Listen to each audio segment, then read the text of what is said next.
Hello friend good morning ଆପଣ ଓଡ଼ିଆ ଆସିବେ ଆଜି 11 ଡିସେମ୍ବର ଚାଲନ୍ତୁ ଜାଣିନେବା ଆଜି ସବୁ ଟପ୍ ନ୍ୟୁଜ୍ ଅପଡେଟ୍। ଦେଶ ବିଦେଶ ଆରମ୍ଭ କରି ଓଡ଼ିଶାର ସବୁଠୁ ଗୁରୁତ୍ୱପୂର୍ଣ୍ଣ ଖବର ଉପରେ ନଜର ପକାଇବା। ତା ପୂର୍ବରୁ ଭିଡ଼ିଓକୁ ଲାଇକ୍ କରିବେ ଏବଂ ଚ୍ୟାନେଲକୁ ସବସ୍କ୍ରାଇବ୍ କରିବେ ଏବଂ ପାଖରେ ଥିବା ବେଲ୍ ଆଇକନ୍କୁ କ୍ଲିକ୍ କରିବେ, ଯାହାଦ୍ୱାରା ଆପଣ ସର୍ବପ୍ରଥମେ ଟପ୍ ନ୍ୟୁଜ୍ ଅପଡେଟ୍ ଜାଣିପାରିବେ। ଚାଲନ୍ତୁ ଜାଣିକରି ଖବର ଉପରେ ନଜର ପକାଇବା।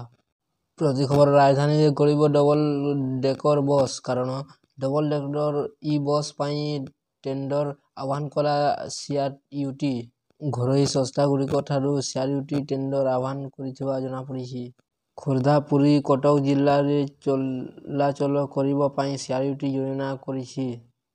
ପରବର୍ତ୍ତୀ ଖବର ମିଶନ ଶକ୍ତି ମହିଳାଙ୍କ ଧାରଣା ପ୍ରସଙ୍ଗ ବଡ଼ ବୟାନ ଦେଲେ ଉପମୁଖ୍ୟମନ୍ତ୍ରୀ। କାରଣ ବଦଳିଛି ସରକାର, ସରୁନି ଆନ୍ଦୋଳନ। ରାଜ୍ୟରେ ଶାସନଭାର ସମ୍ଭାଳୁଛି ବିଜେପି ସରକାର। କିଛି ଦିନର ବିରତି ପରେ ପୁଣି ଆରମ୍ଭ ହୋଇଛି ଆନ୍ଦୋଳନ।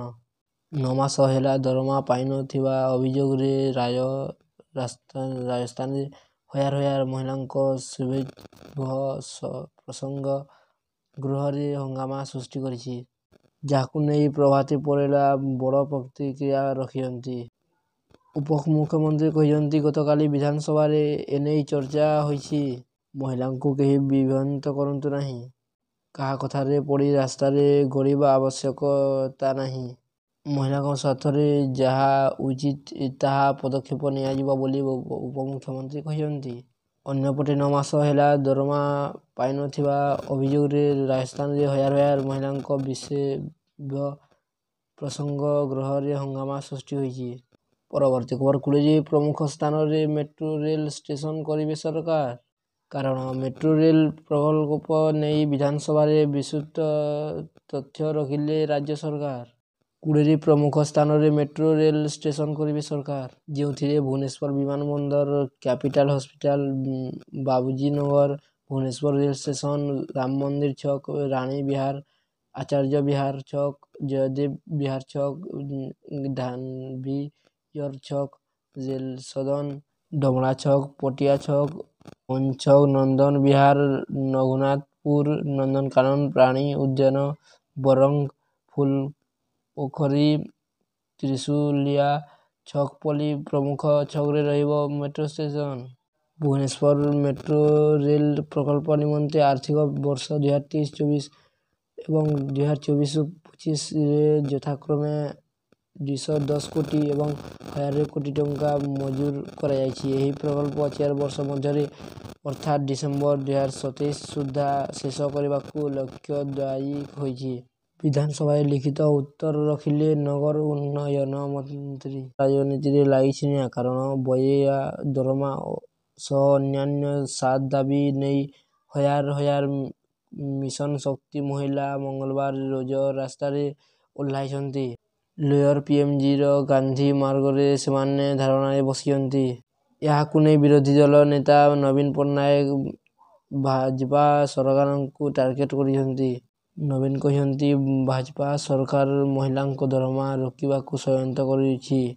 ଏହାକୁ ବିଜେଡି ଦୃଢ଼ ନିନ୍ଦା କରୁଛି। 70 ଲକ୍ଷରୁ ଅଧିକ ମହିଳା ମିଶନ ଶକ୍ତିରେ କାମ କରୁଛନ୍ତି। ବିଜେଡି ସବୁବେଳେ ମିଶନ ଶକ୍ତି ସହ ରହୁଛି ବୋଲି ନବୀନ କହିଛନ୍ତି। ଏହି ରୋଗରେ ଫୁଲକୋବି ଖାଇବା ବିଷ ଖାଇବା ସହ ସମାନ। କାରଣ କିଛି ରୋଗ ଏମିତିକା ବି ଅଛି ଯାହା ପାଇଁ ଫୁଲକୋବି ବିଷ ପରି କାମ କରେ।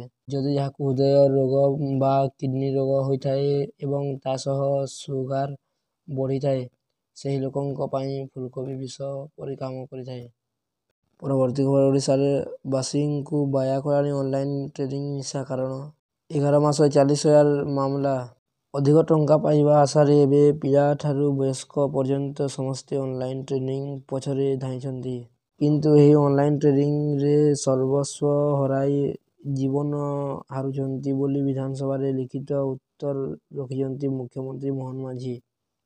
କଂଗ୍ରେସ ବିଧାୟକ ତାରାପ୍ରସାଦ ବାହିନୀପତିଙ୍କ ପ୍ରଶ୍ନର ଉତ୍ତରରେ ମୁଖ୍ୟମନ୍ତ୍ରୀ ରଖିଥିବା ତଥ୍ୟ ଅନୁଯାୟୀ ଗତ 5 ବର୍ଷରେ ଅନଲାଇନ୍ ଟ୍ରେଡିଂ ନିଶାରେ 59,437 ଲୋକ ଠକେଇର ଶିକାର ହୋଇଛନ୍ତି।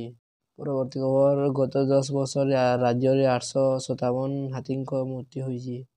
କାରଣ 305 ହାତୀ ରୋଗର ଶିକାର ହୋଇ ମୃତ୍ୟୁବରଣ କରିଥିବା ବେଳେ 149 ହାତୀ ବିଦ୍ୟୁତ୍ ଆଘାତ, 29 ହାତୀ ପ୍ରାକୃତିକ କାରଣରୁ ମୃତ୍ୟୁବରଣ କରିଛନ୍ତି। 90ଟି ହାତୀଙ୍କ ମୃତ୍ୟୁର କାରଣ ଅସ୍ପଷ୍ଟ ରହିଥିବା ଆଜି ଗୃହରେ ଜଙ୍ଗଲ ଓ ପରିବେଶ ମନ୍ତ୍ରୀ ଗଣେଶ ରାମ ସିଂ ଖୁଣ୍ଟିଆ ସୂଚନା ଦେଇଛନ୍ତି।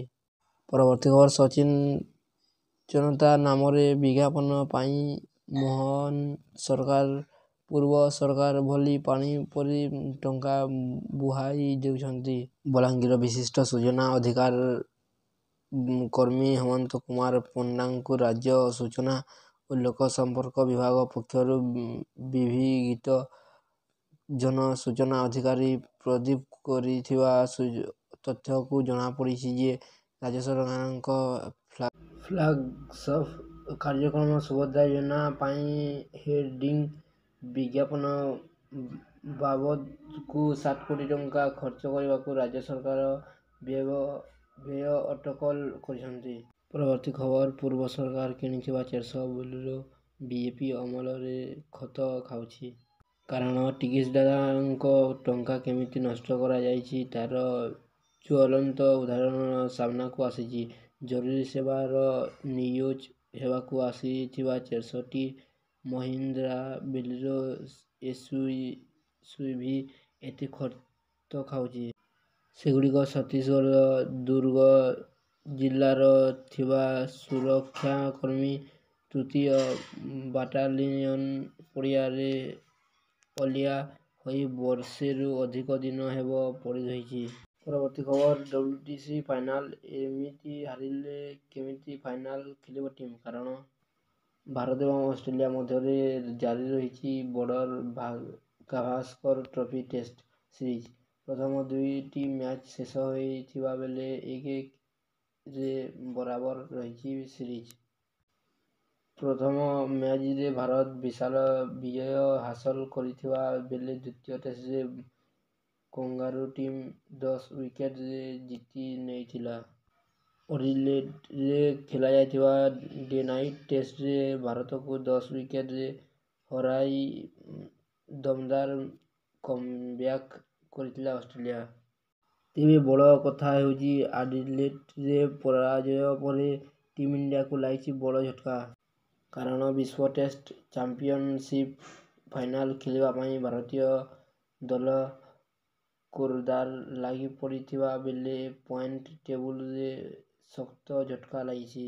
ବିଶ୍ୱ ଟେଷ୍ଟ ଚାମ୍ପିୟନସିପ୍ WTC ପଏଣ୍ଟ ଟେବୁଲରେ ଶୀର୍ଷରେ ଥିବା ଭାରତୀୟ ଦଳ ଆଡିଲେଡ୍ ଟେଷ୍ଟରେ ପରାଜୟ ପରେ ସିଧାସଳଖ 3 ନମ୍ବର ସ୍ଥାନକୁ ଖସି ଯାଇଛି ଯାହାକି ଦଳ ପାଇଁ ଶକ୍ତ ଝଟକା।